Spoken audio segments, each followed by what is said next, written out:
बिस्मिल्लाहिर्रहमानिर्रहीम अस्सलाम वालेकुम। मैं हूं आपका मेज़बान मुसब उमैर और आप देख रहे हैं प्रोग्राम ज़ेर नज़र। नाज़रीन, मौजूदा मुल्की सूरत हाल में सबसे ज़्यादा जो इस वक्त अहमियत का हामिल टॉपिक है वो कराची के बल्दियाती इलेक्शन हैं। पहले कई दफ़ा उसी इलेक्शन को मुलतवी किया जाने लगा, उसकी बहुत सारी कोशिशें जारी रहीं मुत्तहिदा की तरफ से, पाकिस्तान पीपल्स पार्टी की तरफ से। यकीनन वहाँ पर हुकूमत जो है वो भी पाकिस्तान पीपल्स पार्टी की है। तो अभी जो है इलेक्शन आने के बाद बहुत ताख़ीर के बाद उस रिज़ल्ट को शो किया गया, जिस रिज़ल्ट के आने के बाद बहुत सारी नई चीज़ों ने सर उठाया, जिसमें जो कराची की बड़ी जमातें हैं उनमें पाकिस्तान की एक बड़ी जमात जमात इस्लामी का नाम आता है और जमात इस्लामी का वहाँ पे बड़ा अच्छा इमेज मौजूद है। हाफिज़ नईमुर रहमान साहब ने बड़ी अच्छी कंपेन चलाई हुई थी। तो गुज़श्ता शब जब इलेक्शन कमीशन की तरफ से रिज़ल्ट अनाउंस किया गया तो उस पर एतराज़ किया हाफिज़ नईमुर रहमान साहब ने, और उन्होंने बाकायदा तौर पे कॉल दी कि हमारे पास 94 सीट्स जो हैं उनका हमारे पास रिकॉर्ड मौजूद है कि हमने 94 सीट्स पे हमने विन की है। जो इलेक्शन कमीशन ने रिजल्ट दिया है उसके मुताबिक 93 पर कामयाब है जी पाकिस्तान पीपल्स पार्टी, और 86 पर है जमात इस्लामी, और तीसरे नंबर पर तहरीक इंसाफ है 40 सीटों के साथ। अब यहाँ पे देखना यह है कि इस सारी कशमकश में, इस सारी कशीदगी में कराची की सूरत हाल को किस तरह से टैकल किया जाएगा, इलेक्शन कमीशन बात को किस तरह से सुनेगा। इसके साथ साथ जमात इस्लामी की क़यादत ने, मरकज़ी क़यादत ने ऐलान किया है एहतजाज का भी, और 17 तारीख को इलेक्शन कमीशन के ऑफिस इस्लामाबाद के सामने भी वो धरना देंगे। 2:30 बजे का उन्होंने टाइम दे दिया है। इसी तरह उन्होंने मंसूरा में भी आज एक हंगामी अजलास बुलाया है अमीर जमात इस्लामी ने। तो इस सारी की सारी सूरत हाल को डिस्कशन करेंगे। हमारे साथ पैनल मौजूद है। मैं तारुफ करवाऊँगा सबसे पहले पाकिस्तान पीपल पार्टी के उकाड़ा की क़यादत में से मरकज़ी रहनुमा हैं, एक्स MNA है कैप्टन जनाब राय गुलाम मुश्तबा खरल साहब, हम आपको खुशामदीद कहते हैं। उसके साथ जमात इस्लामी की तरफ से हमें ज्वाइन किया है कय्यम है ज़िला उकाड़ा से, जमात इस्लामी ज़िला उकाड़ा की क़यादत में से हमारे साथ मौजूद हैं मुनीब बिन मसूद, हम उनके भी शुक्रगुजार हैं, उन्होंने अपना कीमती वक्त दिया। और साथ एक सीनियर तर्जियाकार मौजूद हैं, सीनियर एंकर भी हैं, राना जाहिद उसामा साहब। मैं सबसे पहले अपने पैनल का शुक्रिया अदा करता हूँ कि उन्होंने हमें अपना कीमती वक्त दिया। आपका भी बहुत बहुत शुक्रिया उमैर साहब। जी कैप्टन साहब, मैं आपसे शुरू करूंगा कि पाकिस्तान पीपल्स पार्टी एक अरसा दराज से कराची में बराजुमान है हुकूमत पर, को पिछले 30-35 साल से वो हुकूमत कर रही है वहाँ पर। तो पहली बात तो ये है कि इलेक्शन ना होने देने के लिए डेफिनेटली पाकिस्तान पीपल्स पार्टी ने कई दफ़ा उस इलेक्शन में ताख़ीर की। उसके पीछे आप क्या वजह समझते हैं? क्या हुकूमत की तैयारी मुकम्मल नहीं थी, या जिन चीज़ों को वो बनाकर मंजर आम पे लाते थे, आप उसके बारे में क्या मौक़िफ़ देंगे कि इलेक्शन की ताख़ीर किस लिए हुई? उसके बाद हम इंशाल्लाह मौजूदा सूरत हाल पे भी आएंगे। उमैर साहब, सबसे पहले तो आपके हम मशकूर हैं कि आपने करंट इशू पे, जो आज डेफिनेटली सुबह सिंध में, प्रोविंस में, स्टेट में एक इलेक्शन हुआ है लोकल बॉडीज गवर्नमेंट, और उसके अंदर रिजल्ट्स जो भी हैं अवाम के चाहती, तो जिन लोगों को जहाँ जहाँ उनको अक्सरियत मिली है, इस पे कोई दूसरी राय नहीं हो सकती। जमहूरियत का मतलब ये है कि people government, by the people for the people. तो मकसद ये है कि जो डिलेइंग टैक्टिस नहीं इस्तेमाल की गई। आपको पता है कि पाकिस्तान की तारीख में जो फ्लड, सैलाब, तबाही जिसकी वजह से हुई, वो एक तारीख है, और हजारों नहीं लाखों लोग, माल जान, फसलें तबाह बर्बादी का एक निशान बन गया, जिसके लिए पूरी दुनिया ने इसके ऊपर तशवीश का इज़हार किया है, अफसोस किया है, दुखी है। हम भी सब उनके साथी हैं और हम भी दुखी हैं, पाकिस्तान के हमारे बहन भाई थे। तो मकसद ये था कि थोड़ी सी सूरत हाल बहाल हो जाए। आपने देखा है कि कहीं कहीं पर पुलें डाल के टेम्परेरी तो आवाम गुजरे, बीबियां, बहनें, बेटियां गुजरी और उन्होंने वोट कास्ट किया। तो ऐसी कोई बात नहीं है कि जिसकी वजह से हमें कोई आवाम से परेशानी थी, और वो अलादीन का चिराग था जो रात को हमने जला दिया और वो उनके दिमाग फेर लिए। डेफिनेटली एक मुश्किल वक्त में, तबाही के वक्त में डिले हुआ। तो ये भी देखने वाली चीज है ना कि इलेक्शन का रिजल्ट रोका क्यों गया। अभी एक दिन गुजर गया, अभी तक मुतनाज़ इलेक्शन है। आपकी जो पार्टियां हैं, दूसरी मुखालिफ पार्टीज हैं, उनको मुतमिन क्यों नहीं किया गया इस सारी सूरत हाल के दौरान? आपको भी पता है और हम भी जानते हैं कि इलेक्शन गवर्नमेंट नहीं करवाती, इलेक्शन कमीशन ऑफ पाकिस्तान करवाता है। तो ये इलेक्शन कमीशन की जिम्मेदारी है। उन्होंने इलेक्शन करवाया, उन्होंने रिजल्ट अनाउंस किया, उन्होंने ही करना होता है। हमारा तो उसमें हुकूमत का, तो सिंध गवर्नमेंट का, उसके अंदर कोई पार्टिसिपेंट नहीं होती कि आप इसका रिजल्ट डिले करो, इसको जल्दी करो। ये कहने की बातें हैं, जो कहते हैं लोग, कहने का हक है, जमहूरियत है, हर आदमी को अपना मौकफ देने का हक है। लेकिन रियलिटी जो है वो तो, हकीकत तो चेंज नहीं होती है। हकीकत यही है कि इलेक्शन कमीशन ने इलेक्शन करवाया है और उन्होंने डेफिनेटली उनके साथ कोई प्रॉब्लम्स होंगे तो जिसकी वजह से इलेक्शन रिजल्ट डिक्लेयर हुआ। बिल्कुल सिंध ठीक है जी। Government is nothing to do with that. बिल्कुल ठीक है जी।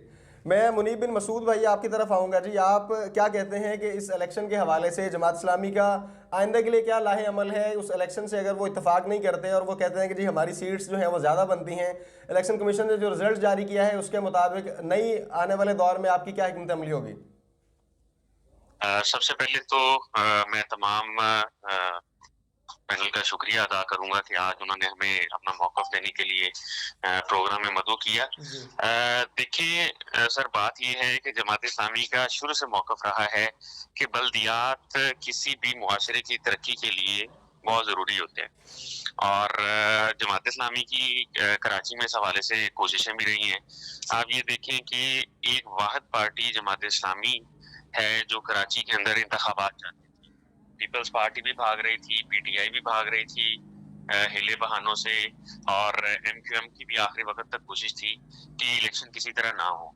और इसके पीछे सिर्फ एक ही राज था कि तमाम पार्टीज को मालूम था कि जमात इस्लामी कराची जो है वो क्लीन स्वीप कर रही है।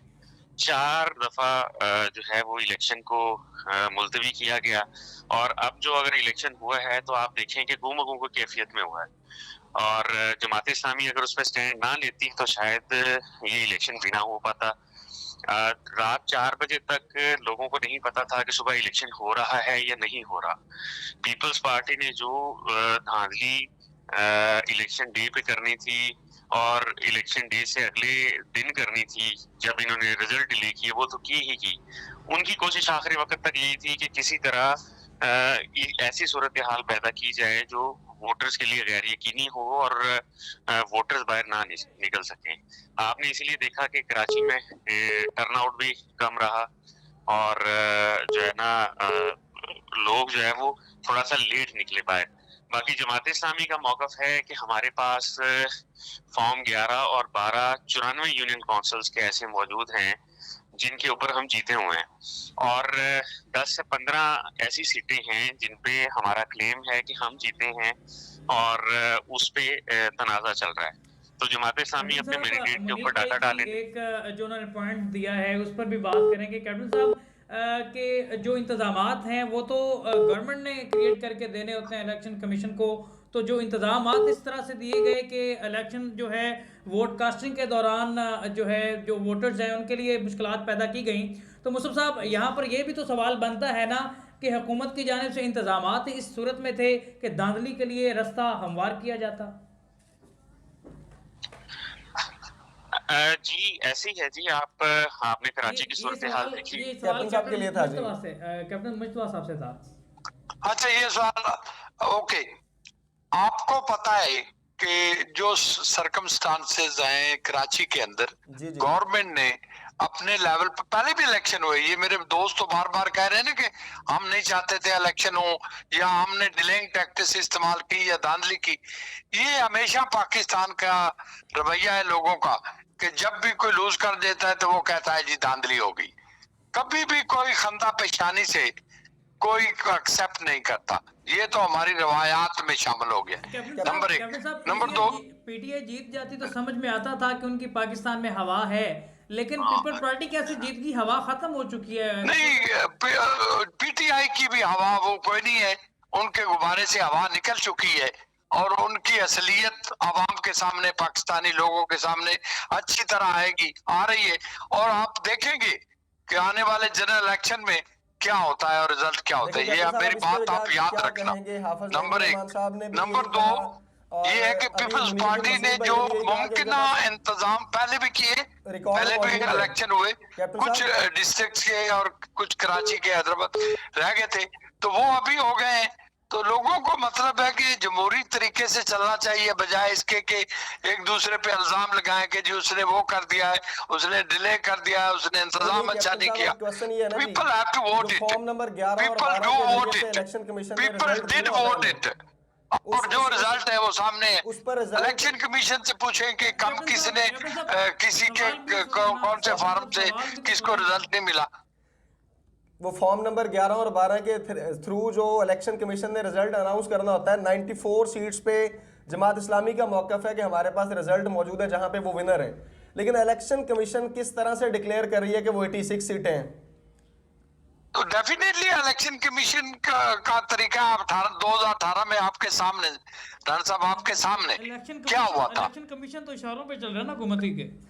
नहीं, इलेक्शन कमीशन एक इंडिपेंडेंट ऑटोनमस बॉडी है सर, कहा और जाता है, उसको लेकिन है पूरा क्या? राइट है, एक्सरसाइज करते हैं, जुडिशरी के अख्तियारात है। उस दिन वो जो what they have to do it, they must do it, they must have done it, उन्होंने किया होगा। लेकिन ये इल्जाम गवर्नमेंट पे लगाना कि गवर्नमेंट ने उनको इशारों पे चलाएगी, कभी भी नहीं इलेक्शन कमीशन चलता। I believe it personally. समझते हैं कि हाफिज नईमुर रहमान साहब अगर प्रेशराइज करते हैं, इलेक्शन कमीशन का घेराव करते हैं, तो रिजल्ट बदल सकता है वापस। जो है आप जिस तरह से कहते हैं कि जमात इस्लामी की लीड है, वो लीड मिल सकती है आपको। राणा साहब, हमारा जो क्लेम है ना जी, जो बातें हमने की कि डिलीइंग टैक्टिक्स से हमारे पोलिंग एजेंट्स को बाहर निकालने की कोशिश हुई, चूंकि हमारी तरफ से हदायत थी कि किसी भी सूरत में फॉर्म 11 और 12 लिए बगैर बाहर नहीं निकलना। इन चीजों के अलावा ये जो मैंने धांधली की बात की है ना जी, जमात इस्लामी क्लेम करती है कि 94 सीट्स उनके पास रिजल्ट्स मौजूद हैं जिनके ऊपर जो वो होते हैं ऑफिसर पोलिंग वाले डे, उनके दस्तखत मौजूद हैं और आरओज के ऑफिस में जाके नतीजा बदला गया। अब मैं इसकी आपको मिसाल देता हूँ कि औरंगी टाउन का यूसी 3 है या 4 है, वहां पे जमात इस्लामी के 7500 वोट थे। इसी तरह टीएलपी के आप और कहते हैं कि रिटर्निंग ऑफिसर के सिग्नेचर मौजूद है जो फॉर्म आप लेकर निकले उस इलेक्शन पोलिंग बूथ से। जी जी जी जी, कैप्टन साहब, इस पर क्या कहेंगे कि रिटर्निंग ऑफिसर के सिग्नेचर जीत के मौजूद हैं और आगे आरओ के पास जाते हैं तो रिजल्ट बदल दिया जाता है? कैप्टन साहब, I don't believe in that. मैं ये समझता हूँ कि ये जाएं अपने रिजल्ट लेके इलेक्शन कमीशन के पास अपील करें, जो लीगल तरीकेकार है, और डेफिनेटली उसको कन्विंस करेंगे तो he will do it whatever is right. जो हकीकत है वो छुपती तो नहीं है ना। जी मुनीर भाई, मतलब है कि ऐसी बातों में बात कर देना, लेकिन जो बात रिजल्ट होता है, अभी आप देखें एक यूसी की बात कर रहे हैं कि 7500 वोट है, मेरा दोस्त कह रहा है, मेरा भाई कह रहा है, लेकिन दूसरी तरफ ये इल्जाम लगाया जा रहा है कि इंतजाम ठीक नहीं है, डिलेइंग टैक्टिस हो रही है। तो ऐसे तो बातें करने से तो बात नहीं बनती, बात तो फैक्ट्स पे रहेगी, हकायक पे रहेगी। लेकिन इलेक्शन कमीशन ने इलेक्शन करवाया, उसको जाके अपने रिजल्ट दिखाएं, उनके पास आप लेके जाएं, अपनी दरखास्त दे, एप्लीकेशन दे, वहां पर उनको कन्विंस करें। जी मुनीर भाई, क्या कहेंगे आपने? जी जी जी, मेरे मोहतरम भाई ने बड़ी अच्छी बात की और हमने कभी भी ये नहीं कहा कि हम ये मीडिया के ऊपर या सिर्फ एहतजाज के ऊपर ये काम करेंगे। कराची की जमात ने, हाफ साहब ने यही कहा है हमेशा कि हम सारी ऑप्शन जो है ना जी वो खुले रखेंगे। अब आज हमारी कानूनी टीम की तरफ से सारी तैयारियां इंशाल्लाह मुकम्मल हैं और ये इलेक्शन कमीशन के पास हम जरूर जाएंगे, क्योंकि ये सीटें हम ये क्लेम करते हैं कि हमारी जीती हुई सीटें हैं 100 के करीब, और हमें पूरी उम्मीद है कि इलेक्शन कमीशन जो है वो अपने ही दिए गए रिजल्ट्स को ऑन करेगा और हमारी सीटें जो है वो इंशाल्लाह पहले से जो है वो कोई 10 से 15 सीटें जो है ना जी वो इंशाल्लाह इंक्रीज होंगी, क्योंकि हमारे पास इन चीजों के सबूत मौजूद हैं। ये जो मैंने आपको बताया ना कि 75 कि ज़ईद गनी साहब का बकायदा बयान था कि उन्होंने कहा था कि जमात इस्लामी की सीटें हमसे कुछ ज़्यादा हैं। दौरान जो है जो रिजल्ट अनाउंसिंग जारी थी उसके दौरान उन्होंने बयान दिया था, लेकिन रात के बाद का रिजल्ट बदला। सर आप खुद देख लेना जी, एक तरफ इलेक्शन डे वाले दिन सईद गनी साहब कहते हैं कि जमात इस्लामी की सीटें हमसे कुछ ज्यादा हैं। अगर कोई सियासी रहनुमा ये क्लेम कर ले कि कुछ ज्यादा हैं, तो इसका मतलब है कि मुखालिफ जीत रहा है ना, वो चाहे 2 सीटों से जीते या 4 सीटों से जीते, आप उसके क्लेम को मान रहे हैं।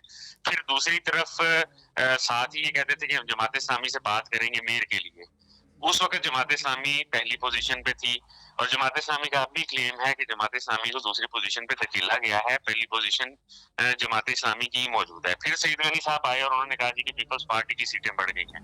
अब मैंने जो आपको 7500 वोटों वाली यूएन काउंसिल का बताया, इसमें जमात को तकरीबन 7495 वोट पड़े और इसी तरह टीएलपी को, पीटीआई को और पीपल्स पार्टी के 1000 कुछ वोट थे।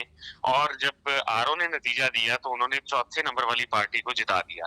अब जारी बात है, मेरे भाई ने कहा कि हम इलेक्शन कमीशन में जाएं। इलेक्शन कमीशन में जाने की तो बिल्कुल हमें जरूरत भी है और हम इंशाल्लाह जाएंगे भी और अपनी सीटें वापस भी हासिल करेंगे। बाकी चूंकि वोट हमने आवाम से लिए हैं तो ये सारी चीजें, ये हकायक आवाम के सामने रखने के लिए भी होते हैं और ये जमहूरियत होती है। अगर किसी ने गलत किया है तो उसे एक्सपोज करना चाहिए और इसी के पीछे हम इंशाल्लाह एहतजाज भी करेंगे, इलेक्शन कमीशन के ऑफिस भी जाएंगे, इलेक्शन कमीशन के ऑफिस के सामने धरना भी देंगे इंशाल्लाह ना जी। मुनीब भाई, अगर आपकी सीट्स पूरी नहीं होती, लाइक इलेक्शन कमीशन वाला डिसीजन आने के बाद आपको सेटिस्फाई कर लिया जाता है, लेकिन उसके बावजूद जमात इस्लामी के पास उतनी अक्सरियत तो नहीं है कि वो अपना मेयर जो है वो इस तरह डिक्लेयर कर सके कि इनफरादी तौर पे एक पार्टी को जो 124 सीटें रिक्वायर्ड है, फिर आप किस पार्टी के साथ इल्हाक करना चाहेंगे? हमारी जो कोशिश है ना जी, ये बातें हैं थोड़ी सी कबल वक्त। हमारी कोशिश है कि अवाम ने जो मैंडेट हमें दिया है और जहां जहां हमें वोट कास्ट किया है, हम जीते हैं, हम उसके ऊपर पहरा दें। सबसे पहले तो हम अपनी जीती हुई सीटें जो है ना जी, उसको जो है वो नतीजा अपने हक में दोबारा तब्दील करवाएंगे और इस धांधली को रोकेंगे। बाकी इस वक्त सीट्स आपके पास कितनी है टोटल, और जिसका मुकम्मल आपको जो है बाकायदा अनाउंस भी कर दिया गया है, और कितनी सीट्स आप समझते हैं कि आप जीत चुके हैं, उनमें धांधली हुई है, और अक्सरियत टोटल आप कितनी कर दे, कितनी सीटों पर आप एहतजाज करेंगे? 100 के करीब सीटें जो है ना जी, वो हम क्लेम करते हैं कि हमारी हैं। 86 तो ऑलरेडी इलेक्शन कमीशन अनाउंस कर चुका है जी। 94 के हमारे पास फॉर्म 11 मौजूद हैं जिनके ऊपर इन्हीं के अफसरान के दस्तखत मौजूद है। बाकी जो 10 से 15 सीटें थी उनके ऊपर हमारा क्लेम था। किसी जगह पे कोई इशू, किसी जगह पे कोई इशू, उधर हमें रिकाउंटिंग करवानी पड़े या हमें इनके दिए हुए रिजल्ट ही सामने लाने पड़े, तो वो हम जरूर करेंगे। इंशाल्लाह 100 के करीब सीटें जो है ना जी हमारी हो जाएंगी। बिल्कुल ठीक है। कैप्टन साहब, मैं आपकी तरफ आऊँगा। अगर आपकी party, definitely person people party की अब सीट्स जो है इलेक्शन कमीशन के अकॉर्डिंग 93 हैं, तो मेयरशिप के लिए अगर आप अपना कैंडिडेट देना चाहते हैं, आप किस बात पे आते हैं कि जी आपका मेयर होना चाहिए या डिप्टी मेयर पे भी आपकी पार्टी आ जाएगी? इस जो सूरत हाल है वो आपके सामने है रन साहब। जो इलेक्शन कमीशन नेट रिजल्ट देगा जी जी, उसके मुताबिक हम अगर लीड करते हैं तो हमारा मेयर होगा। अगर कोई और पार्टी लीड करती है तो डेफिनेटली उनके साथ बात करेंगे, हमारी लीडरशिप बात करेगी। तो हम तो चाहते हैं कि इस आवाम के मैंडेट को बेस्ट पॉसिबल मैनर में इसको आगे लाया जाए। आवाम के नुमाइंदे, अवामी नुमाइंदे वो ही आगे आए जो जीतते हैं, उनका ही मेयर हो, या उनके साथ जो भी एक दूसरे से मिलके कंप्रोमाइज करके इस हुकूमत के साथ मिलके आवाम के मसाइल हल किए जाए। कराची हमारा मेगा सिटी है, पाकिस्तान का सबसे बड़ा शहर है और हमारा इंटरनेशनल सिटी है, ट्रेड के हवाले से पाकिस्तान की बैकबोन है। तो हमें चाहिए कि वहाँ की लीडरशिप जो विन करके आवाम की ख्वाहिशात के मुताबिक, पीपल्स पार्टी ने तो हमेशा बात ही आवाम की है, गरीब की है और मैंडेट की बात की है, और हम आज भी वही हमारा मौकफ है कि जो जीता है वो आगे आए और सारे मिलके काम चलाएं और मामलात को, आवाम के मामलात को, कराची के मामलात को स्पेशली लुक आफ्टर करें और वो सफाई। चाहूंगा, रोटी कपड़ा और मकान, आटा नायाब है, मिलें बंद हो रही हैं और मकान के सिचुएशन खान साहब ने लारे लगाए थे हमें जो है वो मकान बना के देने थे। बिरल जो सियासतदानों के वादे हैं उसके लिए तो आवाम तरस रही है। तो हम भी यही चाहते हैं कि जो जीतता है वही सामने आए, धांधली का निज़ाम ख़त्म होना चाहिए। अगर पीपल पार्टी वाकई उन हकीकत में अगर उन्होंने इतनी सीटें ली हैं तो उनको अपना जो है अवामी मैंडेट का इस्तेमाल करना चाहिए।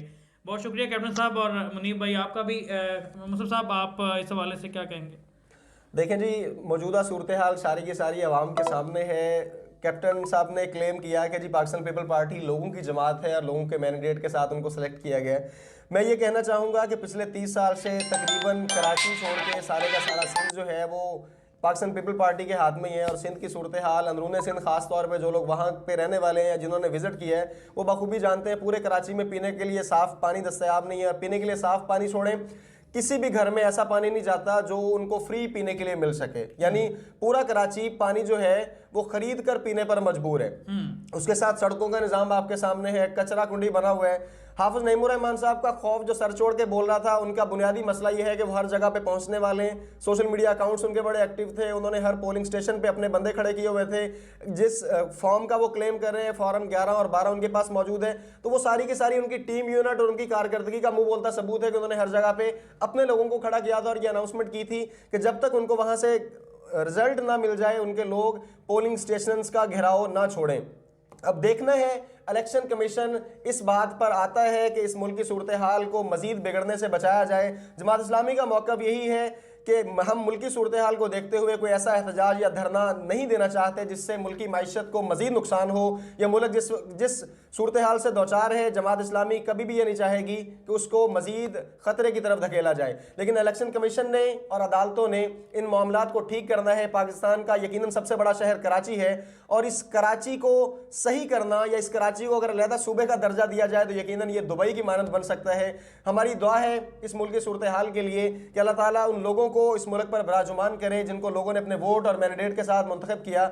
हमारी नेक ख्वाहिशात हैं उन पार्टियों के लिए जो लोगों के साथ किए हुए वादों को पूरा करने की पूरी नीयत भी रखते हैं। और लोगों के लिए आखिर में मैं फिर पिछले प्रोग्राम की तरह यही 2-4 जुमले बोलना चाहूँगा कि लोग उसका इंतखाब करें जो आपका नुमाइंदा बन सके। जो मैंडेट आप दें उसको आपकी ख्वाहिशात की तकमील के लिए और आपके आंखों में सजने वाले ख्वाबों की तकमील के लिए वो शख्स जब ऐवान बाला में जाए तो वो जाकर आपको ना भूले, आपके इलाके के लोगों को रोटी कपड़ा और मकान मिल सके, ना कि सिर्फ नारों की हद तक ये रहे। अपने मेज़बान को दीजिए इजाज़त, आइंदा इंशाल्लाह मिलेंगे एक नए प्रोग्राम के साथ। तब तक के लिए अल्लाह निगहबान।